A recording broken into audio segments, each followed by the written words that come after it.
Hello and welcome to this evening's Park Life as Exeter City take on Colchester United, looking to get back to winning ways.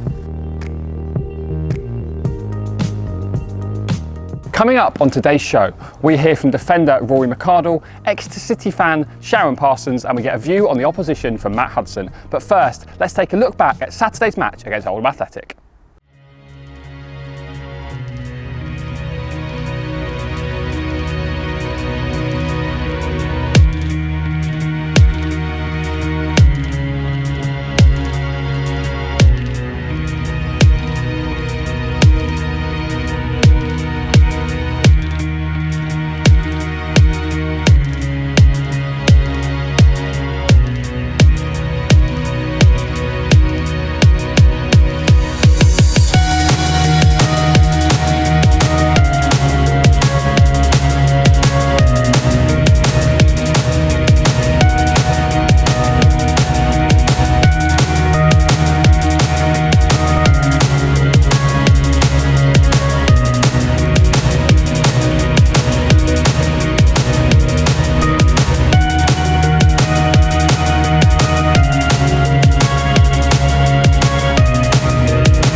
Here comes City down the right.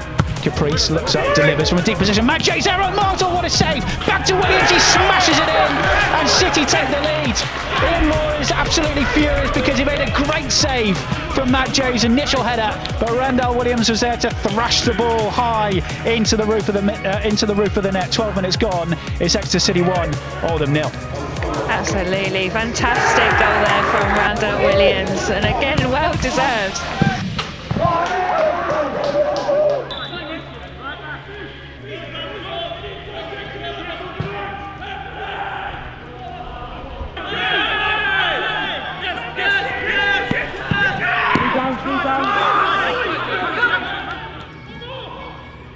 Little step over, comes through to Blackwood. Oh, great hit, great goal.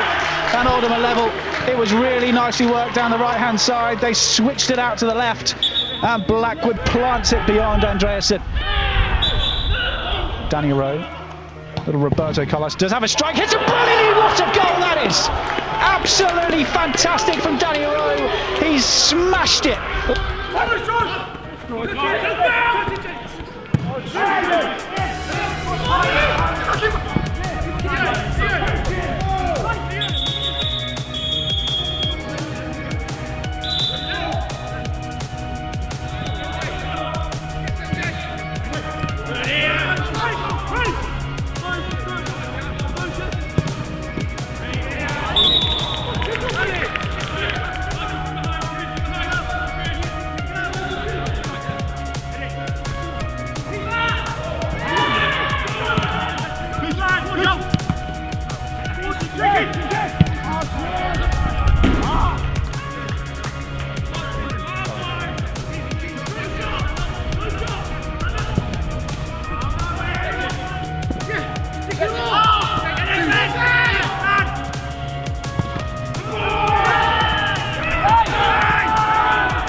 It's time to hear from defender Rory McArdle. Here he is giving his thoughts about the game ahead.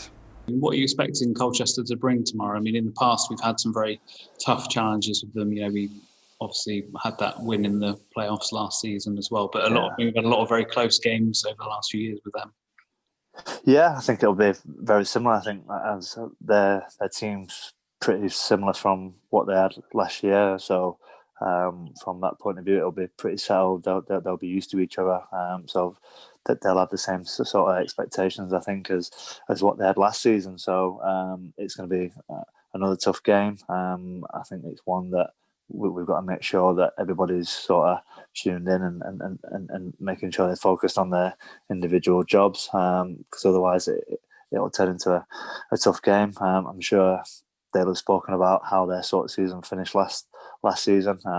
So we've got to expect that, whether they're going to try and look at it as sort of trying to get a bit of redemption or whatever you want to call it. I'm sure that'll be in the back of a few of their players' minds. So that's something else that we've got to be ready for, and make sure that we start the game well, get a foothold in the game, and make sure we do all the things we've been doing over the last couple of months or so that's got us in this position. While City will of course be looking to climb the league ladder against Colchester tonight, Will Barrett takes a look back at some previous historical clashes with the U's. City aim to bounce back from Saturday's defeat to Oldham against the Colchester side, looking to make amends for last season's League Two playoff defeat at St James Park. In that thrilling game, Colchester went into the match with a 1-0 advantage from the first leg, but goals from Aaron Martin, Jaden Richardson and Ryan Bowman, plus a mega save from Johnny Maxted, were enough to see the Grecians come out on top, 3-2 on aggregate. Looking back further at the historic record, the two clubs have met in league and cup matches on 83 occasions, with City in front with 31 wins to 28, alongside 24 draws in that time. At home, our record win in this fixture occurred in 1950, when City ran out 5-0 winners, thanks in large to a hat-trick from Archie Smith, as the sides met for the very first time in the Football League. Since then, the Grecians have amassed a record of 20 wins, 12 draws and just 7 defeats to today's opponents at the Park, with our last home loss to the U's coming back in 1997. Of course, records are there to be broken, or not, and with both clubs almost neck and neck in the form and league table so far, we'll need to be on our game to continue this particular run. Last season may not have ended how we'd all have hoped, but who can forget that semi-final campaign in the playoffs against Colchester United when Ryan Bowman scored in this goal behind me. Let's take a look back at the highlights from that game. It'll be Williams. Fisher was the target. And they'll go again. Taylor leaves it for Fisher. Palmed away by Gherkin. Aaron Martin! Lift off for Exeter City in the playoffs. Parity restored. Now we've really got a tie on our hands. Sweeney. Nicky Law. Swings it over. It's Bowman with a header. And the post saves Colchester United. Oh, and it's gone through! Jaden Richardson with the strike. But Dean Gherkin will have nightmares about that. It's not the strongest of strikes, is it? You'd expect Dean Gherkin to do a lot better with that. This goes under his body and into the goal. And now Bramall. Managed to stand it up for someone, and Courtney Senior finds the net. Colchester United grab the crucial 4th goal in the tie. But now it's Colchester United, and it's Robinson who's found Poku, and the teenager with a gilt-edged chance. And he's foiled by Maxted. That was the chance for Colchester to seal it. Well, that was the chance I was talking about. Robinson, not quite for Senior. Collins had his shirt pulled. Bowman is through though. Flag stays down. Ryan Bowman scores! Is that the goal that puts Wembley firmly on the horizon for Exeter City? Colchester wanted a flag that never came, and Ryan Bowman makes no mistake. We now hear from former Colchester United media manager and all-round good egg, Matt Hudson. Here he is giving his views and the lowdown on the U's. You have quite an insider knowledge on Colchester in some ways because you were media manager for a very long time. I mean, how long did you work for the club? Just over 18 years in the end, and kind of left the club in September 19. So kind of, as you say, a bit of an inside line because I still know most of the players and know the coaching staff, but by and large. So yeah, it's been interesting seeing it from the outside in rather than being right in the thick of it. How much did you enjoy your time at Colchester? You know, that's a long time to be there. Yeah, loved it. Yeah, obviously we moved stadiums kind of halfway through that time, so it was really interesting to be part of that transition and go from a relatively small stadium at this level to one that was kind of holding international fixtures and big concerts and so on and so forth. So yeah, the club changed an awful lot in that time, and yeah, it's a pleasure to be part of it, and particularly kind of when you do have the good times like a promotion or a cup upset, to be part of that from the inside really. How much would you say your role changed in those 18 years, in terms of the media and the kind of things that you were doing there? Yeah, massively. I think when I first went in, it was just the website initially, and then the program, and then kind of as time went on, you kind of pick up more roles and responsibilities. And as I say, when you go from a small football ground where you are literally just operating 25 match days a year to being a 365-day year operation with a couple of £1 million worth of kind of non-football business, it's a very different proposition. And yeah, kind of you pick up a lot of experience and a lot of understanding how football clubs work in that kind of change, really. Would you say, are you missing it? Are you missing the role? I mean, it would be a weird time to work in right now, I imagine. I say imagine, I know it is, but... Yeah, I miss it to an extent. I miss kind of, being in the thick of it at times in terms of, kind of getting to know the squad and getting to know the players and kind of making those decisions from the inside of the club. But I think it's been nice after 18 years of working in football to suddenly have 2-day weekends most of the time and kind of not be travelling from the other end of the country after a midweek fixture on a Tuesday night, like this game on Tuesday coming. I was going to put you on the spot there and say, what is it you don't miss the most, or what was the worst part of the job? And I think you've probably covered that with the amount of hours you had to do. I think so, and I think yourself that when you're in that kind of the media or comms position, you're quite often the front face of it all. So it's been a bad result on a Saturday, and obviously Colchester have had that with the cup exit this season to Marine. You're the first line of call really for getting the stick from the supporters really, and almost trying to have to turn that around on the Monday morning and make people feel positive about the place again. Absolutely. I mean, and so you've been still following the club since you left. I mean, what have you made of this season? I think it's actually been that cup result aside, a pretty decent start to the season, really. Steve took over in the summer and had lost sort of 3 or 4 of the major faces last year in terms of guys that you were pretty much hanging out on to play 40 plus games in a season, and so he had 4 big gaps to fill there. I think the summer recruitment's been pretty decent, and I think if you'd have offered Steve a playoff space after kind of a quarter of the season, I think he really would have taken that. And you come into the game on the back of Friday night's draw with Mansfield. I mean, you see that as a decent point, I think, given the change in management and everything, and Mansfield looking to push on. Definitely. I think if you'd have played Mansfield a month ago, it might have been a very different scenario. But obviously, Nigel Clough's got a good pedigree at higher levels than this, and you would probably expect Mansfield to start climbing the table in the coming weeks. So yeah, I think having been behind in the match as well, that's a really decent point. And we've been really strong at home this year. We've picked up the vast majority of our points at home. So making those improvements on the road is going to probably make the difference between sort of staying in the playoff spots or pushing higher, really.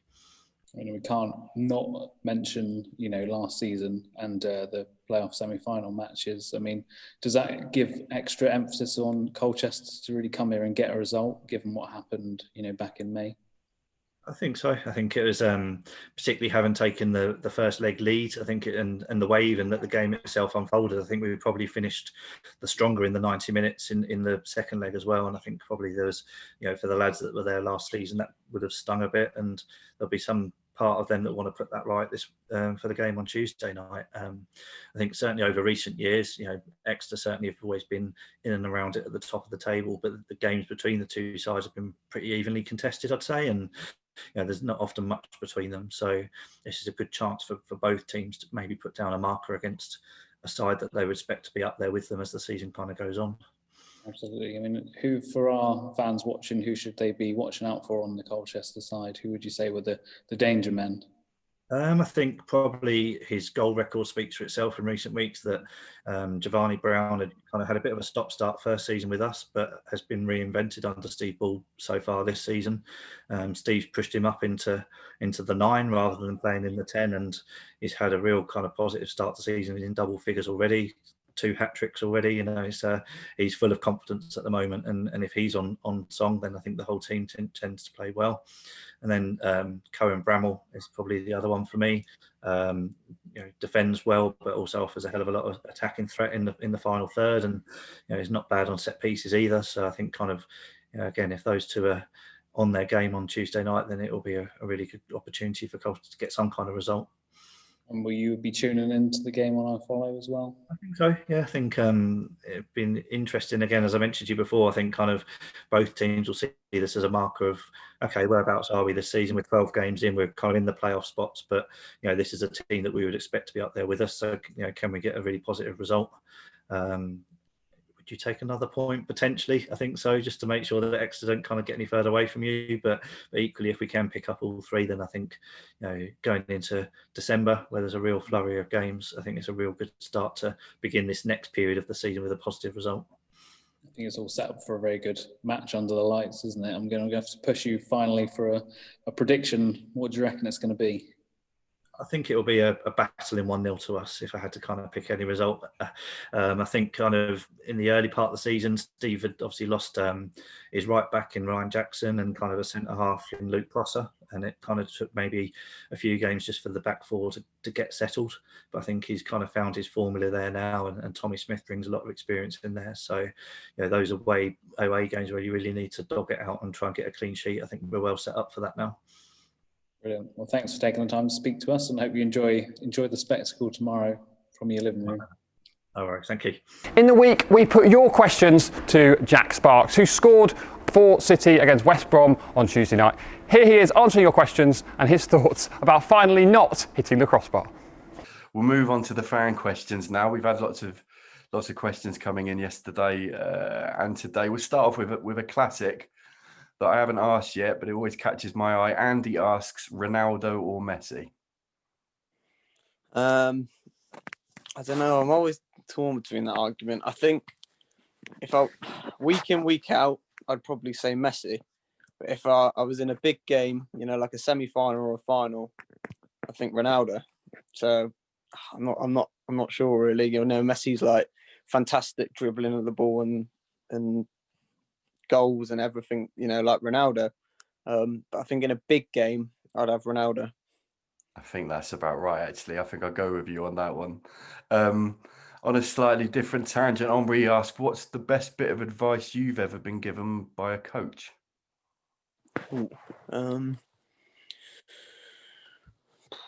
Probably just, there's a saying in the academy that it's called like the must-haves. And I've grown up kind of being taught them and knowing them, which gives you a good platform to work off. And that was, so we call them ABCWR. So that's your attitude, bravery, competitiveness, and the WR's work rate. So I think that's kind of put me in good stead since I've been playing football. And, if you've definitely got all of that, then you've got a good platform to work off, and hopefully other things come. That's brilliant. Yeah, I think that's a great base. It probably fits in with the next question that Mark asked. What advice would you give to a young fullback? Yeah, I'd say probably the advice I just kind of said. That I think that's what I've gone off the past 10 years since I've been playing, since I've been in the academy.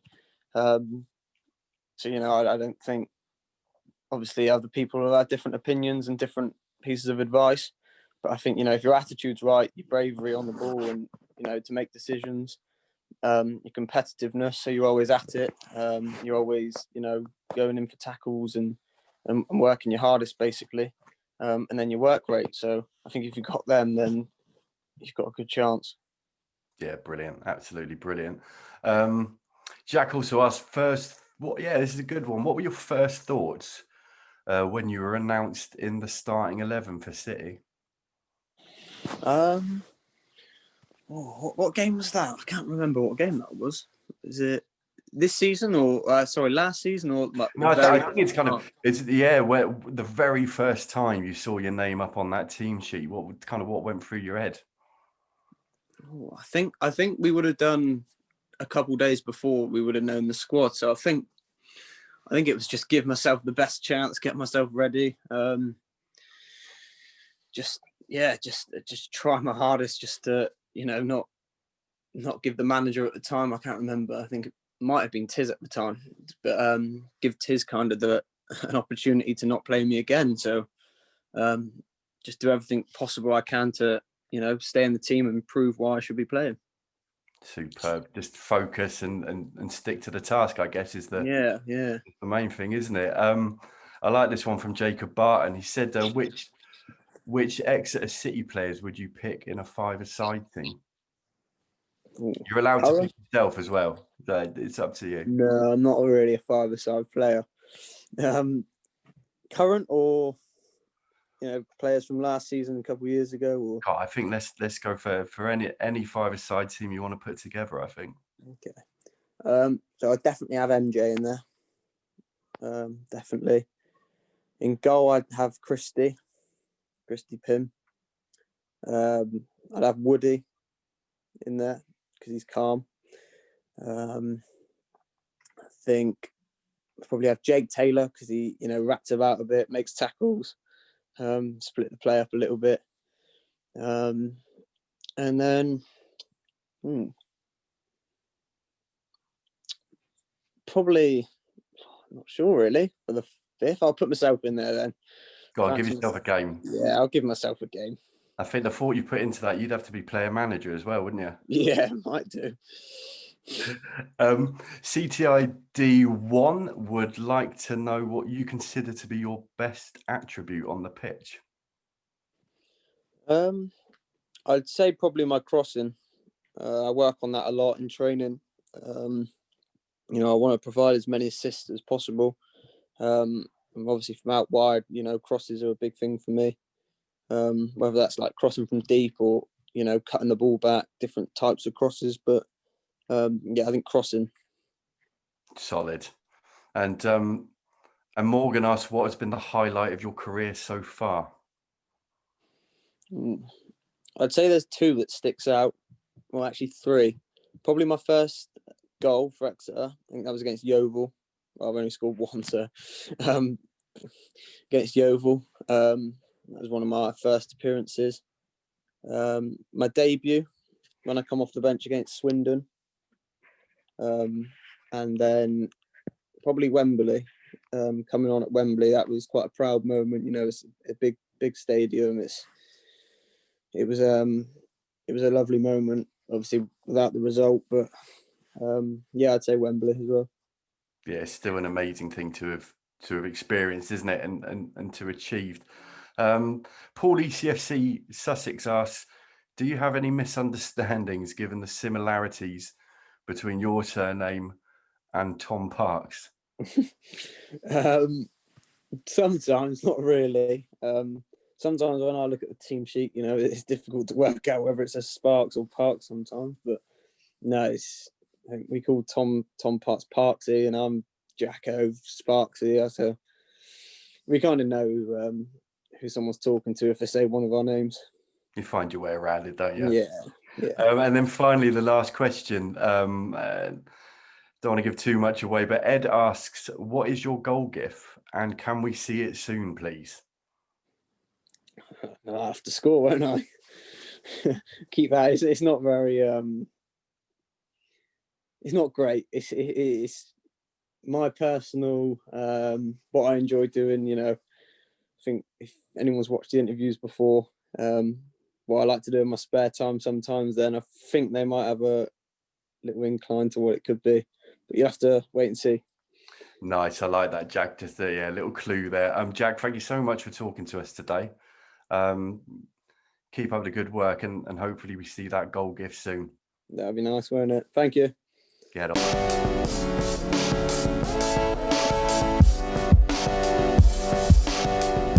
And this is the substitute, Alex Fisher. Oh, my. And they've pickpocketed them here. It's Joel Randall. Comes out here for a fine effort and a fine goal from Harry Kite. Pressure off the ball from the visitors. Now there's another chance here to find the equaliser, and this time it is tucked in by Matt J.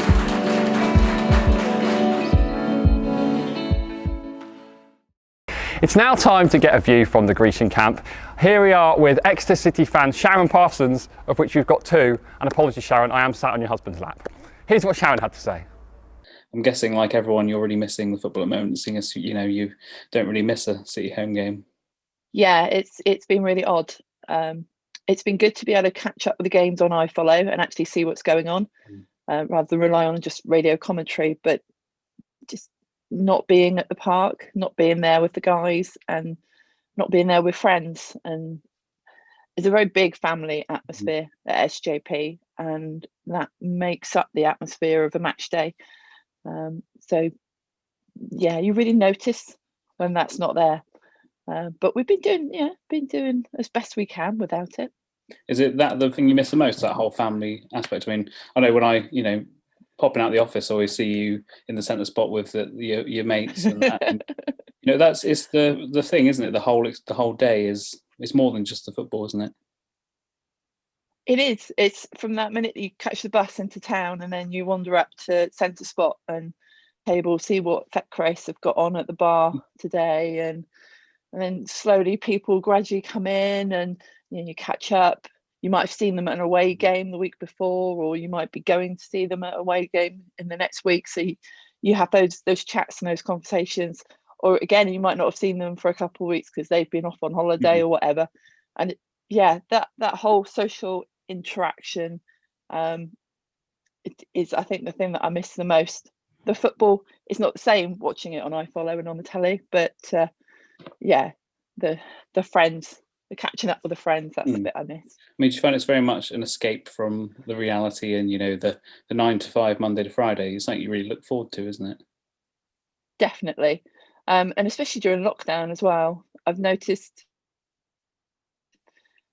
it's been very much work, home, sleep, work, home, sleep. You get into maybe not particularly healthy because you don't have anything else to focus on.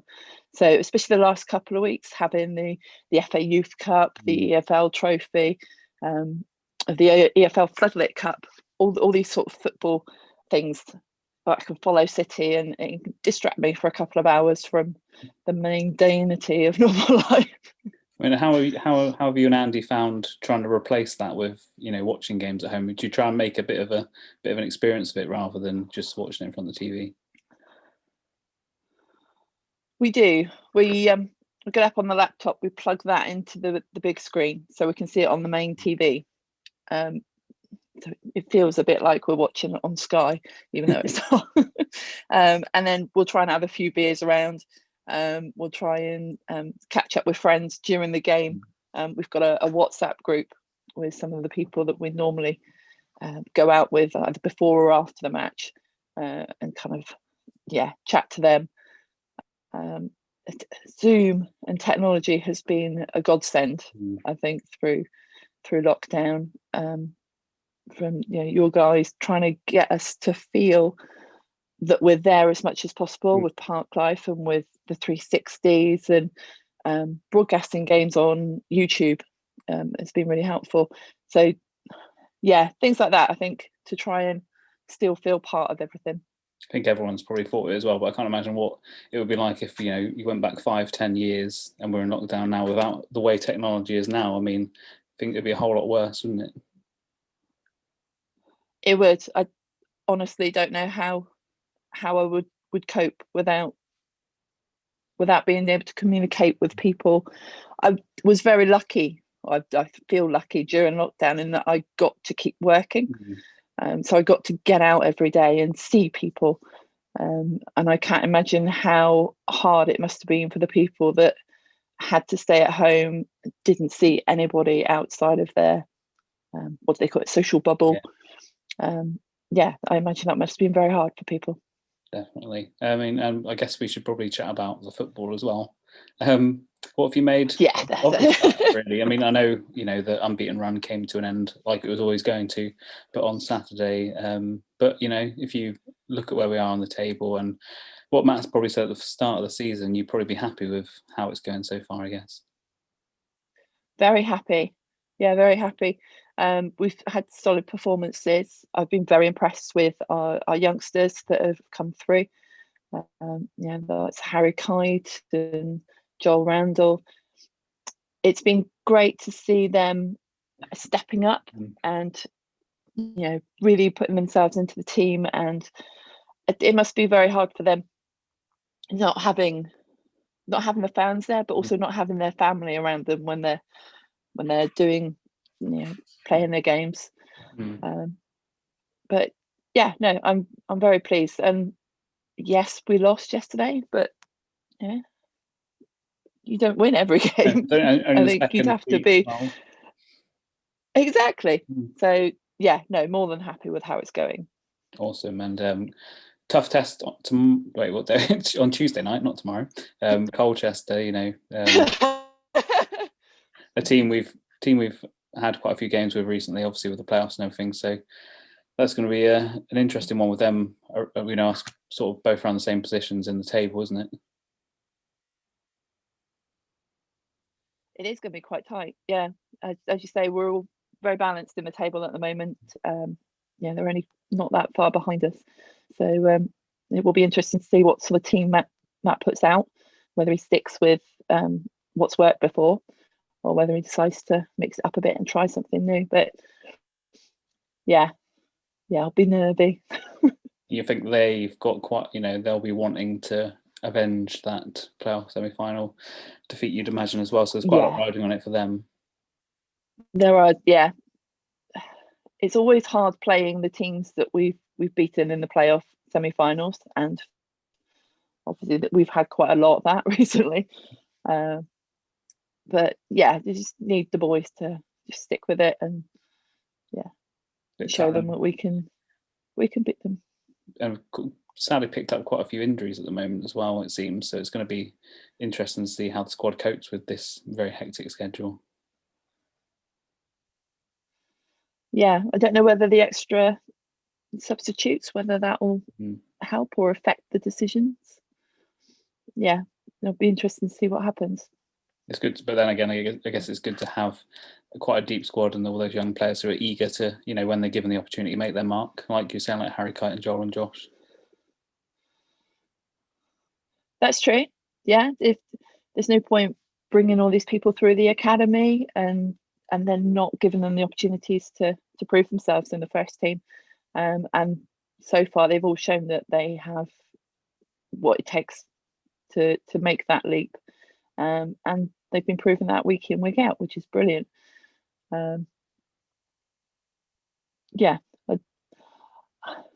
It's a shame. I was going to talk about Jockle, our new goalkeeper. I was going to say it's a shame that he's come to us because we've got so many injuries to Lewis and Johnny, but he's been superb.